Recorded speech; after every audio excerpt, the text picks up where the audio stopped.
That was like 2 days ago. I meant to tell you something He about got it. injured by Scorsese? Oh no, he just got injured on set for a Oh. Scorsese film, and I was reading the plot of the film. And I was like, "Oh, David's gonna love this. He's gonna love this plot." I think he's seen this before. Got injured trying to act more tough than he was. He ended up probably breaking a hip. Oh my gosh.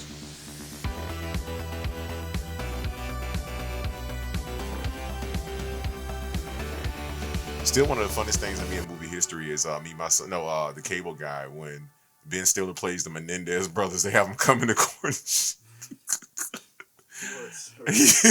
He played that so seriously. That's what made that so good. You know, I think he had that same look on it when one of our guests earlier this season was like, I was in a room and he was like, you know what? Don't take this the wrong way, but I don't want to be in here with you. All right, Ben, that's a wrap.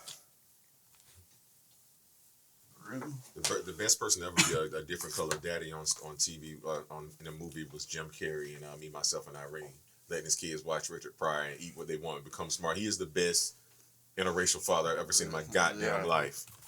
Yeah, that's true. And you can take that to the bank, Anchor. He didn't even. I like about him. He didn't try to. No. He didn't try to like speak there. He was still himself, correct. and also a good dad. 100% correct. Yes, sir. We support parent life. We both have children, so we support parent life. Oh, okay, yeah. I mean, how old are your kids? Well, I have one child, and she's 18. She'll be graduating on June 1st. Whoa! And I started early. 18. Like, I literally walked off the stage and into somebody's hotel room and like, let's get life started. You know? Oh my gosh! Yes. I can't believe you have an 18-year-old. This is her right here. Can you see? Yeah, she's beautiful. Well, thank you so much. I appreciate that. Yes, my one. That's so crazy that you have a grown-up kid. Like, I look at my kids. I have 2 boys, and I'm like, you know, they're young. They're 7 and 9. Mm-hmm. Trust me. I can't believe just right around the corner, I know they're going to be like taking long showers with conditioner, being like, "Oh, we need more cereal." Oh, yeah, it's happening. It's coming. All the socks are gonna go missing. I just like the transition from like little kid to like Right. macho Mm-hmm. So one bath every 2 days is what you're going to be looking for with those boys. That's what's going to be happening when they get to teenage land. Oh God. Yes. Oh no, they'll be happy to take a shower. Extra long showers. Can you have me that water, David, when you come back over? Thank you so much. All right. Oh, you know what? What do you want? It stopped recording. All right, that's why. What do you want me to hit? I think it's the hotspot. Okay. All right, we're going live then. All right, 60 seconds. We're starting. Let me grab that. All right, sorry about that, Andrew. We need to the main. Are you guys both in your pajamas? From the Oh no, she found us out. No, I knew not to get up. No. The bottom down. Yeah. Like you said, this. Me too. I'm in my pajamas. Nice. We're finally all on the same page with the guests as far as wardrobe. Yeah. But you guys, do you live where you're recording? He does. I was Ubered over this morning. So you Ubered over in your jammies? Yeah, because I plan to take a nap shortly after I get home and then get the day started. Oh, at home. Yeah. I see. I mean, it might happen How here. did you guys hook up? It was probably about 10, 12 years ago. A friend of mine that I like, another actor in the independent community here. We were doing a horror comedy, and he brought him over one night, just hanging out with him, and I had actually met him like 2 years prior from another friend of mine who brought him over to record an audition tape for a John Travolta movie. And so when he popped back up in my life, I was like, this is serendipitous. That's one word for it. And we actually met by doing music.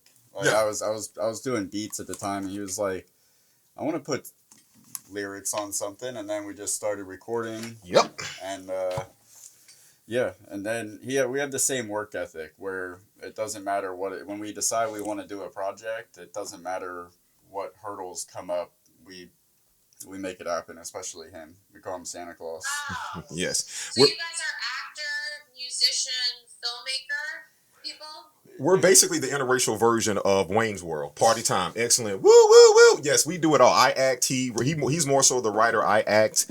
I direct. He directs. We don't do as much music anymore. But we've really gotten into, like I say, doing this podcast. We committed a year to this podcast to really talk about what we love, meet people, and have them teach people like the stuff they don't really know that goes on in the industry. Like you're gonna get more no's than yeses. I still get no's. But when I get the yes, I'm like, yes, it was worth it. So, we love what we do. And so it's a big job.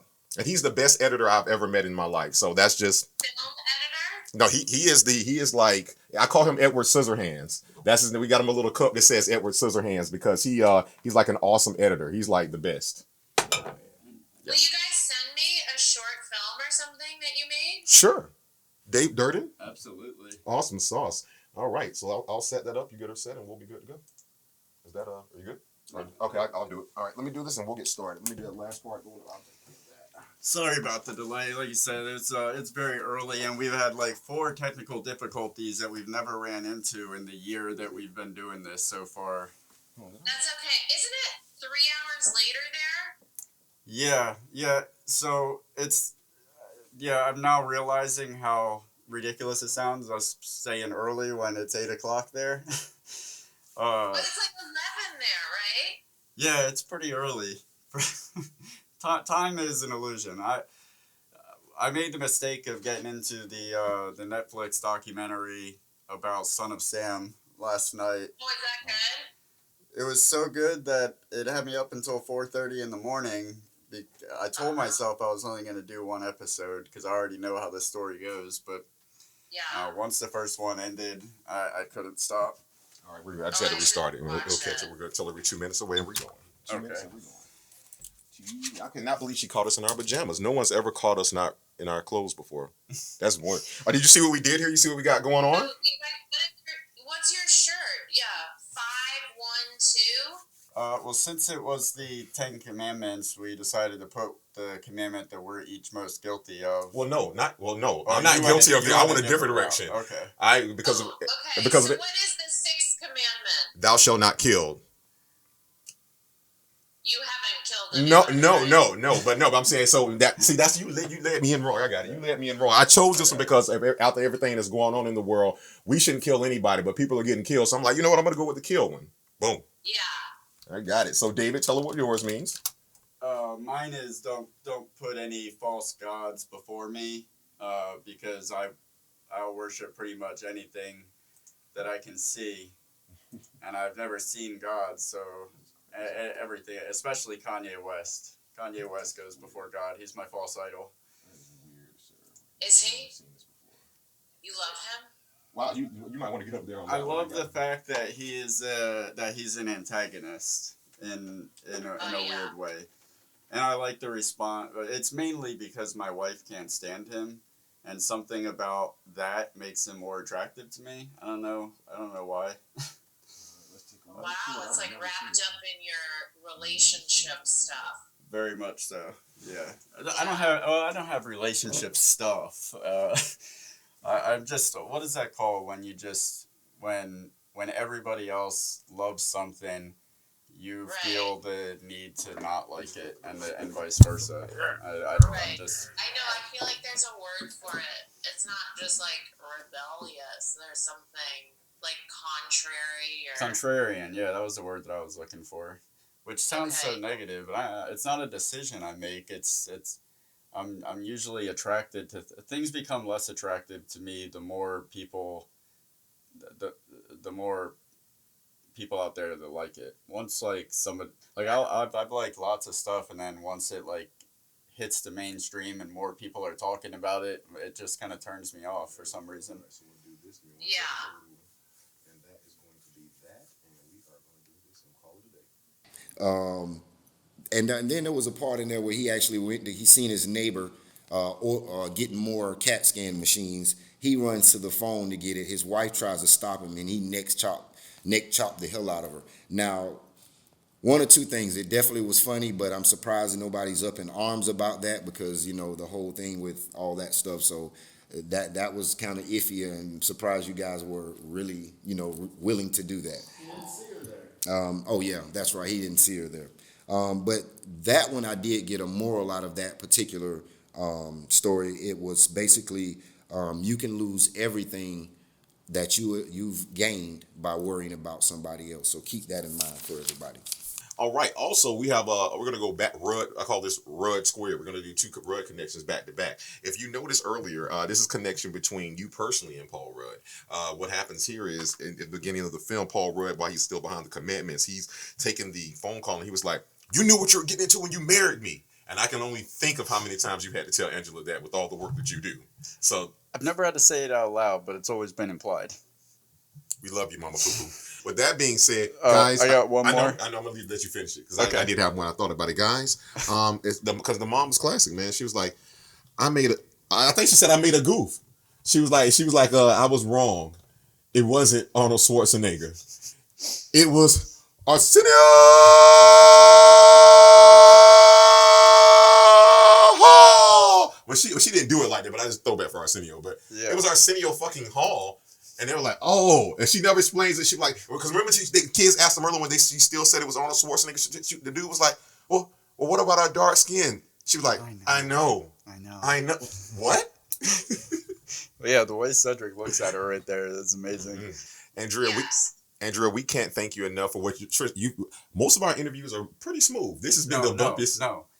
All of our interviews have been smooth. Like 100%, no technical issues, nothing. And you've been so patient as we went through internet issues, battery issues on the camera, a lawnmower, your job finding out that the mouse mover isn't moving. And you've been so great and patient throughout the whole process, and I really appreciate your time. Yes. Oh, good. Well, thank you. Yes. I was in a scene with Adam Brody, and he was totally nice. So, like, yeah, I mean, I don't know if he would have been like, I'm a movie star, if it was more like he was the star of the movie. Was he the star of this movie? There wasn't really. That's what I like about this movie is there's all these A-listers, and there's not really a star. Everybody The story's the star. has probably 5 to 10 minutes of screen time within the whole movie. Right. Well, anyway, he was the movie star who I dealt with, and he was totally nice. I could see that. He's that scene with you, the theme song of the show that you're in. It's stuck in my head for weeks every time I see the movie. The 2 feet firm in the ground. Well, again, thank you so much for coming on. And the last question we have is not really necessarily a question. We end each episode by singing a song that is that's loosely inspired by the movie. This one was really easy because the Paul Rudd part where who am I and where do I go from here, which you actually were credited as writing. We were wondering if you would do us the honors of joining us in the for the end credits song a cappella of that who am I and where do I go from here. I'll do you one better and I'll accompany myself on the piano. How about that? Oh, there we go. Okay, I'm putting the microphone in my pocket. Can you hear me and see me still? Yes, Daddy loves this little boy. Can you hear this piano? Yes, crystal. Okay, how about this?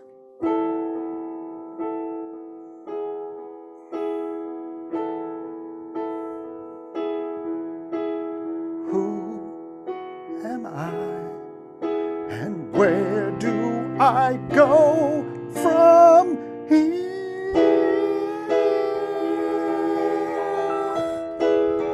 Yeah. Thank you so much. the David Wayne.